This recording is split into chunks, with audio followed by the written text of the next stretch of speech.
Et salut les coasters fans. Tiens, je me demandais d'ailleurs, est-ce que cette phrase d'accroche de début de vidéo vous plaît vraiment? Parce que je me rends compte que depuis le début de ma chaîne, j'utilise sans savoir si elle vous convient. Donc si c'est pas le cas, proposez-moi en commentaire une autre phrase d'accroche et on verra si elle plaît à pas mal de personnes. En fait, si je vous dis ça, c'est parce qu'aujourd'hui, on va pas vraiment regarder des coasters, mais plutôt un parc globalement. Aujourd'hui, j'ai envie de vous faire un top 10 des meilleures attractions d'Europa Park. Pourquoi Europa Park? Eh bien parce que Europa Park, c'est le premier parc que j'ai fait, mon gros coup de cœur, l'indétrônable. Enfin, c'est bien sûr très subjectif. Vu comme je vous le rabâche souvent dans mes vidéos, il y aura forcément un jour où j'aurai même plus besoin de le préciser. Mais bon, au moins tous les nouveaux sont mis au courant. Mais du coup, attention, dans ce top, je vais effectivement faire un classement qui est bien sûr personnel, mais c'est absolument pas les mêmes critères que quand je fais un top 10 de mes coasters ridés. Dans le top 10 sur les coasters, je juge certes la thématique, mais je vais encore plus mettre l'accent sur la sensation, la fluidité et les souvenirs que j'ai eu dans le coaster. Mais pour cette vidéo, on va penser ça autrement. Je vais prendre chaque attraction sans les juger comme coaster, dark ride, flat ride, etc. Non, on va pas faire de catégorie, là on va juste les juger chacune sur l'expérience que propose l'attraction, mes impressions, les décors, est-ce qu'ils collent très bien avec l'univers du parc, est-ce que c'est immersif, bien sûr s'il y a de bonnes sensations ça marque des points, enfin bref, beaucoup plus de critères et sans vraiment comparer avec d'autres parcs mais seulement avec le reste du parc lui-même. Donc surtout ne soyez pas étonnés si les coasters de ce top ne sont pas dans le même ordre que celui de mon top des coasters que j'ai ridé. Dernière précision avant que le top commence, je précise que ma dernière visite sur le parc remonte à l'été 2017, c'est pourquoi il n'y aura pas d'attraction faisant partie des nouveautés 2018 et 2019. Voilà, maintenant que les bases sont posées, on peut y aller. Numéro 10, on est bien sur un coaster, en même temps j'ai envie de dire Europa Park c'est pas ce qui manque, il s'agit d'Alpen Express. Alors j'en suis pas très sûr parce que ma première visite date d'il y a très longtemps, mais il me semble que ce serait le premier coaster que j'ai ridé de toute ma vie. Ce coaster, s'il est dans ce top, c'est surtout pour son emplacement, en plein dans la zone autrichienne. On est clairement transporté. C'est très boisé, avec des petites maisons autour, on se sent clairement en dehors d'Europa Park et on a même du mal à s'imaginer qu'on n'est pas loin de Bluefire et Wodan. D'ailleurs je pense que ce coaster est à mettre en duo avec le Rapide des Tyrol, situé juste en dessous de l'Alpen Express, parce que les deux se complètent très bien. Et puis surtout, il faut l'avouer, la grotte dans laquelle passe le coaster est vraiment jolie. Numéro 9, il s'agit d'Euromir. Alors Euromir, c'est bourrin,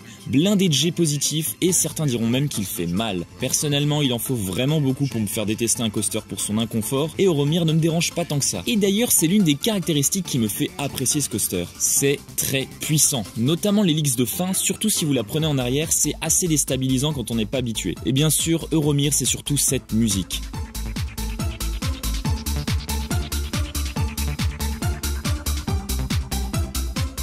Vous ne pourrez pas vous empêcher de lâcher un petit move dans la file d'attente et si ce n'est pas le cas, les visiteurs autour de vous seront là pour vous rappeler que cette musique fait bouger des gens. Sérieusement, à chaque fois que je le fais, il y a plusieurs personnes que je vois danser dans la file. C'est quand même plutôt rare pour un coaster. Alors certes, ces décors sont un peu vieillissants, mais c'est ce côté kitsch du vieux Europa Park qui est apprécié par beaucoup de personnes et que j'apprécie aussi tout particulièrement. Numéro 8, Matterhorn Blitz, également appelé l'éclair du cerveau en français, mais ça sonne tout de suite moins classe. À mes yeux, c'est la meilleure Wine Mouse qui existe. Le parcours est très fun, c'est plutôt pour ce genre de modèle. L'ascenseur qui sert de lift est sympa, ça permet d'ajouter du décor à la zone avec cette fameuse tour dans laquelle on monte. La première drop fait son petit effet pour un coaster familial, c'est pas non plus incroyable mais elle est plutôt plaisante. Après la partie avec les virages, c'est juste de la simple Wine Mouse, rien de neuf, ça fait le taf, mais j'aime beaucoup la seconde partie où on passe à travers une petite maison en bois, entre les arbres, c'est très joli et ça permet une bonne petite fin de parcours. Puis la thématique de la file d'attente, certes c'est comme Euromir, c'est assez vieux maintenant, mais sérieusement, on s'y sent bien quoi, c'est accueillant, très sympa, et même si on a peu d'attente, eh ben c'est pas grave, les décors sont cool. Ce sera peut-être pas le ride de votre vie, mais impossible d'en sortir sans avoir trouvé ça sympa. Numéro 7, c'est Poséidon. Numéro 6, il s'agit de Silver Star. Officiellement mon actuel coaster préféré de tout ce que j'ai pu rider. Une first drop intense, des airtime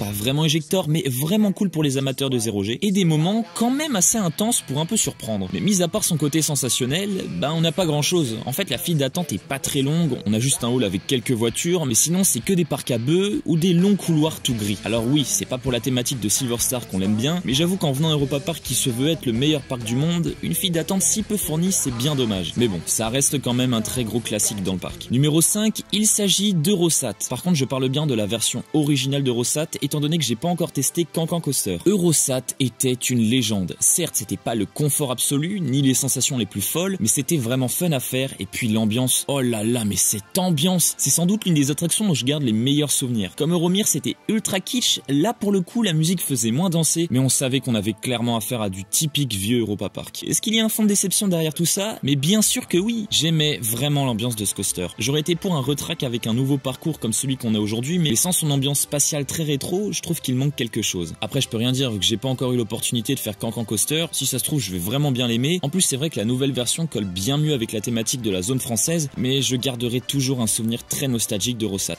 Numéro 4, c'est Arthur im Königreich der Minimoys. Oui, je sais, pour une fois de faire plaisir aux germanophones. Alors comme avant de faire Arthur, je m'étais personnellement promis de ne regarder aucune vidéo du coaster pour me garder la surprise. Je vais faire de même pour les personnes ne l'ayant pas encore fait et qui espèrent le faire un jour, parce que je pense que pour l'apprécier, il vaut mieux être surpris et tout découvrir sur le moment. Donc si tu n'as jamais fait Arthur et que tu veux comme moi éviter le spoil, je te mets ici un marqueur temporel qui t'emmènera directement à l'attraction numéro 3. Pour aller plus vite, tu as aussi le marqueur en description, t'as juste à cliquer sur le chiffre en bleu.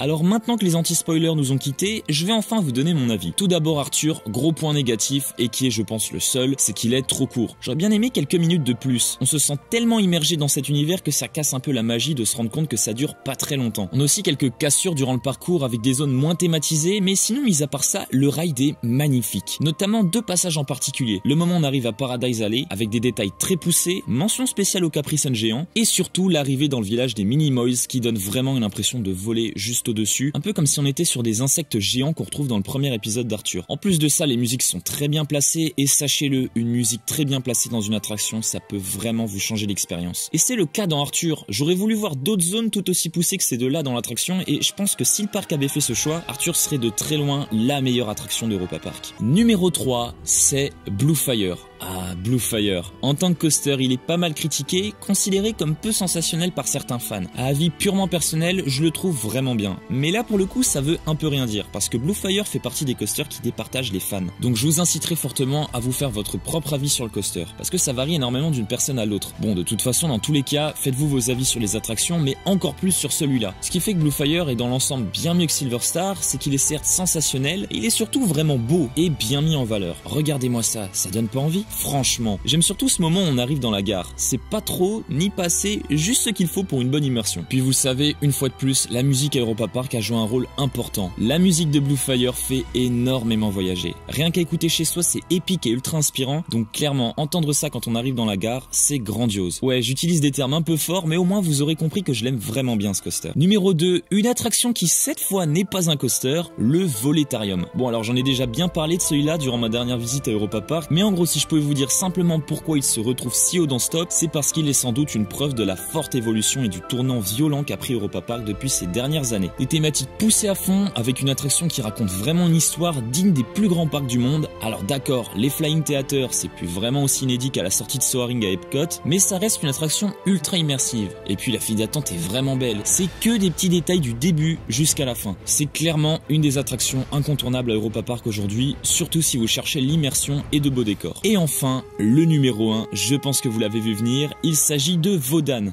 mon gros coup de cœur sur le parc. C'est clairement un mix de tout ce qu'Europa Park a fait de bien. Une musique épique qu'on peut réécouter encore et encore et qui te plonge dans un univers, un coaster punchy et de loin le plus costaud en termes de puissance de tout le parc et une thématique soignée et une fois de plus immersive. Bon allez, on va dire qu'il manque seulement le côté kitsch de Romir ou Eurosat pour qu'on ait un 100% best-of d'Europa Park, mais mis à part ça, le cocktail est parfait. Et c'est clairement ce que j'attends le plus comme genre de nouveauté à Europa Park. Et très clairement, je suis quasi sûr que le fait d'avoir été très surpris par le coaster a joué un rôle pour sa place dans le top. Mais ça j'en parle déjà dans une autre vidéo, je vous mets d'ailleurs le lien en haut à droite pour les curieux. Voilà, on a désormais fait le tour des attractions qui selon moi sont des incontournables d'Europa Park. Je voulais vraiment profiter pour faire ce top avant que le parc change, parce que depuis ma dernière visite on peut dire qu'Europa Park ne chôme pas et nous prépare clairement des attractions encore plus époustouflantes, notamment Piraten in Batavia qui va bientôt ouvrir ses portes. Vous pouvez me donner votre avis sur ce top et ses attractions en commentaire, également me donner votre top 10 des attractions d'Europa Park. Si ce n'est pas déjà fait, n'hésitez pas à vous abonner à la chaîne YouTube si vous voulez découvrir les prochaines vidéos qui sortiront dessus. Vous pouvez également mettre un like sur celle-ci pour me dire si elle vous a plu. J'espère vous retrouver très vite pour une autre vidéo. Quant à moi sur ce, je vous dis